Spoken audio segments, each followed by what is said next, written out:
যে ব্যক্তি রমাদান মাসে ঈমানের সাথে সওয়াব লাভের আশায় রাত্রে ইবাদত করে, তারাবি পড়ে, রাত্রে দাঁড়িয়ে সালাত আদায় করে, আল্লাহ তাআলা তার পূর্বের যত গুনাহ আছে সমস্তগুলোকে ক্ষমা করে দেন।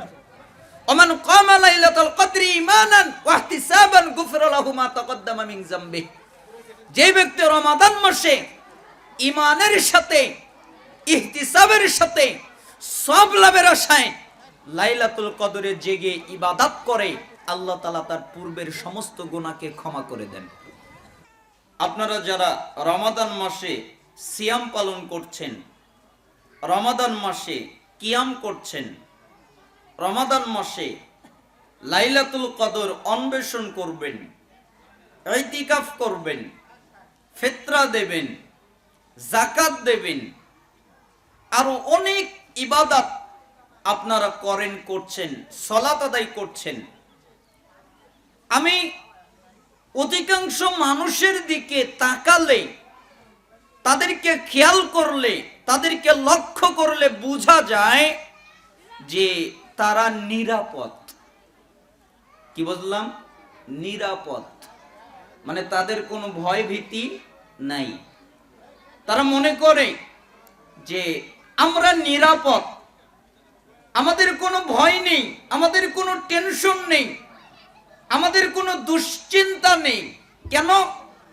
আমরা সালাত আদায় করি, আমরা যাকাত দেই, আমরা সিয়াম পালন করি, আমরা হজ করি, আমরা জিকির আজকার করি, আমরা কোরআন তেলাওয়াত করি, তাহলে তো আমরা নাজাত পেয়ে যাব, কিসের ভয়? ঠিক না? অধিকাংশ মানুষ এটা মনে করে। এই হাদিসটা আপনাদেরকে ভাবাবে। সহিহ বুখারী 6463 নম্বর হাদিস। রাসূল সাল্লাল্লাহু আলাইহি ওয়াসাল্লাম বলেন, লা ইউনাজ্জা আহাদাম মিনকুম আমালুহু, তোমাদের কারো আমল, তোমাদের কারো ইবাদত, তোমাদের কারো কর্ম তোমাদেরকে নাজাত দিতে পারবে না, তোমাদেরকে রক্ষা করতে পারবে না, তোমাদেরকে বাঁচাতে পারবে না। তোমাদের সালাত তোমাদের বাঁচাতে পারবে না, তোমাদের যাকাত তোমাদের বাঁচাতে পারবে না, তোমাদের সিয়াম তোমাদের বাঁচাতে পারবে না। তোমরা যত ইবাদত করো, কোনো ইবাদত তোমাদের রক্ষা করতে পারবে না, বাঁচাতে পারবে না। সাহাবীরা শুনে ভয় পেয়ে গেলেন। বলে কি? সালাত আদায় করি বাঁচার জন্যে, যাকাত দেই বাঁচার জন্যে, সিয়াম পালন করি বাঁচার জন্যে, আরো ইবাদত করি বাঁচার জন্যে। যদি জাহান্নাম থেকে বাঁচতেই না পারি তাহলে কি হবে? এই জন্য তারা ভয় পেয়ে রাসূলকে জিজ্ঞেস করলেন, আল্লাহর নবী একটা কথা বলি। আচ্ছা বলো। আপনিও কি? মানে আমরাই নাকি আপনিও? আপনিও কি? ওয়ালা আনতা ইয়া রাসূলুল্লাহ, আপনিও কি নাকি আমরাই শুধু? তখন আল্লাহর নবী বললেন, না ওয়ালা আনা, আমিও না। আমিও কোনো আমল দিয়ে বাঁচতে পারবো না, আমিও কোনো আমল দিয়ে নাজাত পাবো না, আমিও কোনো আমল দিয়ে রক্ষা পাবো না। আমার অবস্থাও জটিল অবস্থা, আমি আমার আমল দিয়ে বাঁচতে পারবো না। সাহাবীরা ভয় পেয়ে গেলেন। তাই তারা জিজ্ঞেস করলেন, আল্লাহর নবী তাহলে করব কি? তখন তিনি বললেন, শোনো, সাদ্দিদু ওয়া কারিবু ওয়াগদু ওয়া রুহু ওয়া শাইউম মিন আদ-দুলজা ওয়াল কসদাল কসদা তাবলুগু। তোমরা আমল করতে থাকো, আমার বাক্য শুনে আবার আমল করা ছেড়ে দিও না। তোমরা আমল করতে থাকো, তোমরা আল্লাহর নৈকট্য লাভ করতে থাকো, তোমরা সকালে সন্ধ্যায় আল্লাহর জিকির পাঠ করতে থাকো এবং মধ্যম পন্থা অবলম্বন করো। এই মধ্যম পন্থা তোমাদেরকে জান্নাতে নিয়ে যাবে। আর কোন হাদিসে এসেছে, ইল্লা আন ইয়াতাগাম্মাদানি আল্লাহু বিরহমাতিন, আল্লাহ তাআলা আমাকে তার রহমত দ্বারা মুক্তি দিয়ে দিবেন। বলেন তো আল্লাহর নবী কি দিয়ে মুক্তি পাবেন? রহমত দিয়ে। তার মানে পৃথিবীর প্রত্যেকটা মানুষ মুক্তি পাবে রহমত দিয়ে। এই জন্য সালাফরা বলতেন যে এক নাম্বার ইবাদত তো লাগবেই, দুই নাম্বার ইবাদতের সাথে আল্লাহর রহমতও লাগবে। যদি আল্লাহ কারো প্রতি রহমত না করেন তার বাঁচার কোনো উপায় থাকবে না। এজন্যই আব্দুল্লাহ বিন আউন রাহিমাহুল্লাহ তিনি শুআবুল ঈমান ৬৯৩০ নম্বর হাদিসের মধ্যে চমৎকার কথা বললেন, লা তাসিক বিকাসরাতিল আমাল ফাইন্নাকা লা তাদরি তুকবালু মিনকা আমলা ওয়ালা তামান যুনুবাক ফাইন্নাকা লা তাদরি হাল কুফিরাত আনকা আমলা ইন্না আলাইকা আনকা মুগায়্যাবুন মা তাদরি মাল্লাহু সানিউন ফি আজআলুহু ফি সিজ্জিন আম ইয়াজআলুহু ফি ইল্লিয়িন। তিনি বললেন, বেশি আমল নিয়ে আত্মতৃপ্তিতে ভুগো না, আনন্দিত হয়ে যায়ও না, উল্লাসিত হয়ে যায়ও না। কেন? আমি তো অনেক আমল করেছি, আমার তো আমল অনেক, এজন্য তুমি আনন্দিত হয়েও না, এজন্য তুমি উল্লাসিত হয়েও না। কেন জানো? তুমি যে ইবাদত করেছো এটা কবুল হয়েছে না হয় নাই এটা তোমাদের জানা নাই। আচ্ছা, আপনারা কি বলেন, আজকে যে আসরের সালাত আদায় করছেন, কে বলতে পারবেন আমার সালাত কবুল হয়েছে? বলতে পারবেন? অথবা আজ পর্যন্ত যত ইবাদত করেছেন কেউ কি বলতে পারবেন যে আমার ইবাদত কবুল হয়েছে? এটা বলার ক্ষমতা নেই। অতএব কেন তোমরা আত্মতৃপ্তিতে ভোগো? দুই, তোমরা তোমাদের পাপ করেছো, আর পাপ করার পরে তোমাদের পাপ ক্ষমা করা হয়েছে কিনা এটাও তোমাদের জানা নেই। অতএব আত্মতৃপ্তিতে ভোগো না। কেন? তোমাদের ইবাদত কবুল হয়েছে কিনা এটাও তোমাদের জানা নেই, তোমাদের পাপ ক্ষমা হয়েছে কিনা এটাও তোমাদের জানা নেই। কেন? আল্লাহ তাআলা তোমাদের কাছ থেকে তোমাদের আমলকে গোপন রেখেছেন। আল্লাহ তাআলা তোমাদের সাথে কি আচরণ করবেন এটা তোমাদের জানা নেই। তিনি কি তোমাদেরকে ইল্লিন দেবেন নাকি তোমাদেরকে সিজ্জিন দেবেন এটা তোমাদের জানা নেই। অতএব আত্মতৃপ্তিতে ভুগো না, আনন্দিত হইও না। এই জন্য সালাফরা বলতেন, নিজেকে কখনোই নিরাপদ মনে করা যাবে না। আপনি কখনোই মনে করবেন না আমি নিরাপদ, সবসময় মনে করবেন আমার যেন কি হয়, আমার যেন কি হয়। মাজমাউজ জাওয়ায়েদের মধ্যে একটা হাদিস এসেছে, মুআজ ইবনুল জাবাল রাদিয়াল্লাহু আনহু তিনি বলেন, সাহাবীরা বলতেন, লাম্মা আন হাদরাতুল মাউত বাকা। একদিন মুআজ ইবনুল জাবাল রাদিয়াল্লাহু আনহু অনেক কান্নাকাটি করছিলেন, কাঁদছিলেন। তাই একজন জিজ্ঞেস করলেন, মা ইবুকিকা, কি ব্যাপার, আপনি কাঁদেন কেন, আপনি কান্না করেন কেন? তখন তিনি বললেন, শোনো, আমি দুনিয়ায় কিছু রেখে যাব এই ভয়েও আমি কাঁদছি না, আমার মৃত্যু হবে এই ভয়েও আমি কাঁদছি না, আমার মরণ হবে এই জন্য আমি কান্নাকাটি করছি না, আমি দুনিয়ায় কিছু রেখে যাব এই জন্য আমি কান্নাকাটি করছি না। আমি কাঁদছি কেন জানো? ইন্নামা হুমা কবদাতান ফাকাবদাতুন ফিন নার ওয়া কবদাতুন ফিল জান্নাহ ওয়ালা আদরি ফি আইয়িল কবদাতাইনি আকুনু। আমি আল্লাহর নবীকে বলতে শুনেছি, আদম সন্তানের যত রূহ আছে আল্লাহর দুই মুষ্টিতে ভাগ করা আছে, একটা যাবে জান্নাতে আর একটা যাবে জাহান্নামে। আমি জান্নাতে যাব না জাহান্নামে যাব এটা আমার জানা নেই, তাই আমি কাঁদছি। আচ্ছা বলেন, আপনারা জানেন জান্নাতে যাবেন না জাহান্নামে যাবেন? কারো জানা আছে? আমরা জান্নাতে যাব না জাহান্নামে যাব এটা আমাদের জানা নেই। অতএব কেন এত আত্মতৃপ্তি, কেন এত নিশ্চিন্তিত হয়ে থাকেন? এই জন্য সব সময় ভয়ে থাকবেন আমার কি হয়, নিজেকে কখনো নিরাপদ মনে করা যাবে না। যেহেতু সময়ের ব্যবধান, সময় খুব সংক্ষিপ্ত আমাদের সামনে, ইফতারের সময় এসে যাচ্ছে, এই জন্য আমরা পরিপূর্ণ আলোচনা করতে পারছি না, এই জন্য দুঃখিত। রমাদান মাস সিয়ামের মাস। আপনারা জানেন যে রাসূলুল্লাহ সাল্লাল্লাহু আলাইহি ওয়াসাল্লাম এই রমাদান মাস সম্পর্কে অনেকগুলো কথা বলেছেন। মিশকাতের 1960 নম্বর হাদিসে এসেছে, রাসূল সাল্লাল্লাহু আলাইহি ওয়াসাল্লাম বলেন, যখন রমাদান মাস শুরু হয় তখন অবাধ্য শয়তান এবং জিনদেরকে আটক করা হয়।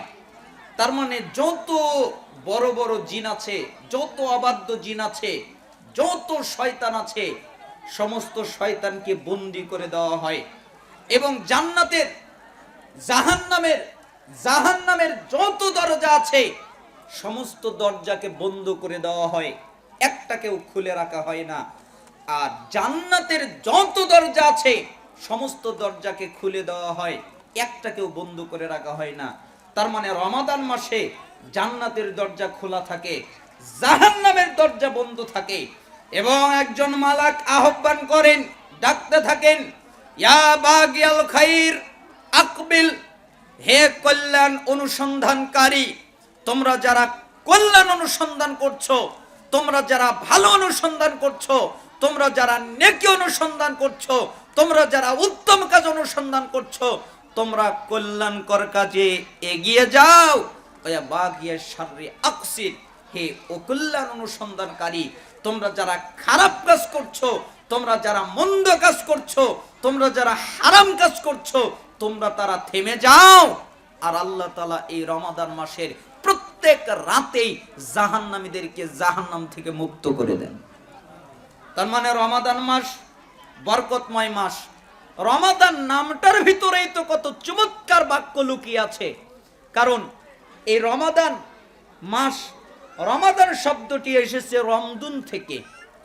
আর এই মাসের আরেকটা নাম, এই মাসের নাম ছিল হলো নাতিক। কি নাম ছিল? নাতিক। রমাদান নাম ছিল না, আগে ছিল নাতিক। নাতিক মানে গ্রীষ্মকাল। যেহেতু গ্রীষ্মকালে জমিন ফেটে চৌচির হয়ে যায়, সবকিছু শেষ হয়ে যায়, সেই জন্য আল্লাহ তাআলা এই নাতিক থেকে রমাদান মাসের নামকরণ করলেন। রমাদান শব্দটি এসেছে রমদুন থেকে, যার অর্থ হলো জ্বালিয়ে দেওয়া, পুড়িয়ে দেওয়া, ভস্ম করে দেওয়া। যেহেতু রমাদান মাস, রমাদান মানুষের সমস্ত গুনাহকে জ্বালিয়ে পুড়িয়ে ভস্ম করে দেয়, এই জন্য এই মাসের নাম হলো রমাদান। তার মানে রমাদান খুব বরকতময় মাস, কল্যাণকর মাস। শয়তানকে আটক করে দেওয়া হয়, জাহান্নামের দরজাগুলোকে বন্ধ করে দেওয়া হয়, জান্নাতের দরজাগুলোকে খুলে দেওয়া হয়। এবং যারা কল্যাণ অনুসন্ধান করে তাদেরকে আরো কল্যাণ করার কথা বলা হয়, যারা অকল্যাণ কাজ করে তাদেরকে থেমে যাওয়ার কথা বলা হয়। মিশকাতের 1963 নম্বর হাদিস, রাসূল সাল্লাল্লাহু আলাইহি ওয়াসাল্লাম বলেন, কোরআন এবং সিয়াম, সিয়াম এবং কোরআন আল্লাহর কাছে সুপারিশ করবে। সিয়াম বলবে, আল্লাহ, আমি তাকে দিনের বেলায় খাদ্য খেতে দেইনি, আমি তাকে দিনের বেলায় প্রবৃত্তির চাহিদা পূরণ করতে দেইনি, আমি তাকে দিনের বেলায় খাবার খেতে দেইনি, আমি তাকে দিনের বেলায় প্রবৃত্তির চাহিদা পূরণ করতে দেইনি, আমি তাকে বিরত রেখেছি, সে বিরত থেকে সিয়াম পালন করেছে। আল্লাহ, আমি সিয়াম আপনার কাছে সুপারিশ করছি, শাফাত করছি, আপনি তাকে ক্ষমা করে দেন। পরিশেষে আল্লাহ তাআলা সিয়ামের শাফাত কবুল করবেন এবং যারা সিয়াম পালন করেন তাদের প্রত্যেককে আল্লাহ ক্ষমা করে দিবেন। অপরদিকে কোরআন আল্লাহকে বলবে, আল্লাহ, আমি কোরআন, আমি রাতের বেলায় তাকে ঘুমাতে দেইনি, রাতের বেলায় সে ঘুমোতে পারেনি, তেলাওয়াত করেছে, কোরআন তেলাওয়াত করেছে, কিয়াম করেছে, সালাত আদায় করেছে। এখানে একটা কথা মনে রাখবেন, শুধুমাত্র কি ব্যাপার, ওইদিকে তো হইছে কিসের? শুধুমাত্র রমাদান মাসে আপনি সিয়াম পালন করে শুধুমাত্র কোরআন তেলাওয়াত করবেন, এর মধ্যেই সীমাবদ্ধ নয়। কেন? আপনাকে কোরআন তেলাওয়াতও করতে হবে, আপনাকে কোরআন বুঝতেও হবে। কেন? যারা কোরআন তেলাওয়াত করে না, বোঝে না, ওই অনুযায়ী আমল করার চেষ্টা করে না, তাদের প্রত্যেকের বিরুদ্ধে রাসূল সাল্লাল্লাহু আলাইহি সাল্লাম মামলা করবে মর্মে কোরআনুল কারীমের ভিতরে একটা আয়াত নাজিল হয়েছে। আল্লাহ তাআলা সুবহানাহু ওয়া তাআলা কোরআনুল কারীমের সূরা ফুরকানের 30 নম্বর আয়াতে বলেন, ওয়াকালা রাসূল, সেদিন রাসূল বলবেন, ইয়া রাব্বি, হে আমার রব, ইন্নাকুম ইত্তাখাযু হাযাল কুরআনা মাহজুরা, আমার জাতির লোকেরা কোরআনকে পরিত্যাজ্য করেছে, পরিত্যাগ করেছে, এজন্য আমি আজকে তাদের বিরুদ্ধে মামলা দায়ের করলাম। তার মানে যারা কোরআন পরিত্যাগ করেছে তাদের প্রত্যেকের বিরুদ্ধে মামলা দায়ের করা হবে। এই জন্য সালাফরা বলতেন, ইমাম ইবনু তাইমিয়া রাহিমাহুল্লাহ বলেন, যেই ব্যক্তি শুধুমাত্র কোরআন তেলাওয়াত করে, বোঝে না, আমল করে না, এ হলো কোরআন পরিত্যাগকারী। এর বিরুদ্ধে রাসূল সাল্লাল্লাহু আলাইহি ওয়াসাল্লাম মামলা দায়ের করবেন। যেই ব্যক্তি কোরআন তেলাওয়াত করে, কোরআন বোঝে, কিন্তু ওই অনুযায়ী আমল করে না, এ হলো কোরআন পরিত্যাগকারী। এর বিরুদ্ধেও রাসূল সাল্লাল্লাহু আলাইহি ওয়াসাল্লাম মামলা দায়ের করবেন। যে ব্যক্তি কোরআন তেলাওয়াত করে, কোরআন বোঝে, ওই অনুযায়ী আমল করে, এই ব্যক্তির পক্ষে কোরআন অবস্থান নেবেন। এই জন্য আমি আপনাকে অনুরোধ করছি, শুধুমাত্র কোরআন তেলাওয়াতের মধ্যে সীমাবদ্ধ থাকবেন না, কোরআন তেলাওয়াতও করবেন এবং ওই অনুযায়ী বুঝবেন এবং ওই অনুযায়ী আমল করার চেষ্টা করবেন। আল্লাহ তাআলা যেন আমাদেরকে তৌফিক দান করেন। কেন? সাহাবীরা বলতেন, আমরা ইলম এবং আমল একসাথে শিখেছি। আগে ইলম শিখেছি, পরে আমল শিখেছি, এরকম নয়। আমরা ইলম এবং আমল একসাথে শিখেছি। আমরা 10টা আয়াত পড়তাম, এরপরে 10টা আয়াত মুখস্থ করতাম, এরপরে 10টা আয়াত বুঝতাম, এরপরে 10টা আয়াত অনুযায়ী আমল করতাম। এই জন্য রমাদান মাসে সবচেয়ে গুরুত্বপূর্ণ কাজ হচ্ছে তাদাব্বুর করা, গবেষণা করা, কোরআন বুঝার চেষ্টা করা। আল্লাহ তাআলা আমাদেরকে তৌফিক দান করুন।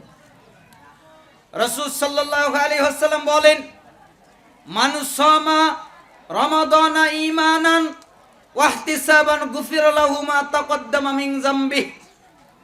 যে ব্যক্তি রমাদান মাসে ঈমানের সাথে, ইহতিসাবের সাথে, সওয়াব লাভের আশায়, ঈমানের সাথে সওয়াব লাভের আশায় সত্যিকার ভাবে সিয়াম পালন করে, তার পূর্বের যত গুনাহ আছে আল্লাহ সবগুলোকে ক্ষমা করে দেন। ওমান কামা রমাদানা ঈমানান ওয়া ইহতিসাবান গুফিরা লাহু মা তাকদ্দামা মিন যামবিহি। যে ব্যক্তি রমাদান মাসে ঈমানের সাথে সওয়াব লাভের আশায় রাত্রে ইবাদত করে, তারাবি পড়ে, রাত্রে দাঁড়িয়ে সালাত আদায় করে, আল্লাহ তাআলা তার পূর্বের যত গুনাহ আছে সমস্তগুলোকে ক্ষমা করে দেন। ওমান কামা লাইলাতুল কদরি ঈমানান ওয়া ইহতিসাবান গুফিরা লাহু মা তাকদ্দামা মিন যামবিহি। যে ব্যক্তি রমাদান মাসে ঈমানের সাথে, ইহতিসাবের সাথে, সওয়াব লাভের আশায় লাইলাতুল কদরে জেগে ইবাদত করে, আল্লাহ তাআলা তার পূর্বের সমস্ত গুনাহকে ক্ষমা করে দেন।